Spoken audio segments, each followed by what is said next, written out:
कोल्हापूर जिल्हा बॅडमिंटन असोसिएशनच्या वतीनं आयोजित जिल्हास्तरीय बॅडमिंटन स्पर्धेत आज पुरुष एकेरी गटात आदित्य कांबळे यानं अवधूत पाटीलचा तर रितेश सांदुगडे यानं अरबाज मुजावर याचा पराभव केला। महिला एकेरी गटात विभा पाटीलनं एकता पाटीलवर मात केली। मुलींच्या 11 वर्षाखालील गटात हिमानी नाईकनं अनैरा आहुजाचा तर जुई चौगुलेनं गार्गी पाटीलचा पराभव केलाय। मुलांच्या 11 वर्षाखालील गटात अवनीश नेवारेकर यानं अनिश रसाळवर मात केली आहे।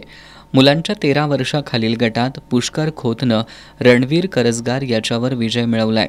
मुलांच्या 15 वर्षाखालील गटात चैतन्य तारेनं अयांग जमादार याला तर आयुष पाटीलनं रुद्र सीद याला पराभूत केलंय। मुलींच्या 15 वर्षाखालील गटात ऋतिका कांबळेनं संस्कृती मानेचा तर अन्वी थोरातनं मधुरा चिखलीकरचा पराभव केलाय।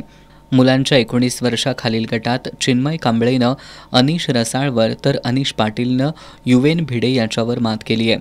स्पर्धेतील उपांत्य आणि अंतिम सामने उद्या होणार असून स्पर्धेचा बक्षीस वितरण समारंभ उद्या सायंकाळी 5 वाजता शिरगावकर ग्रुपचे सोहन शिरगावकर, कॅस्प्रो ग्रुपचे प्रकाश राठोड, मिराशा ग्रुपचे आदित्य शहा आणि सीमाताई शहा आदी मान्यवरांच्या उपस्थितीत संपन्न होणार आहे।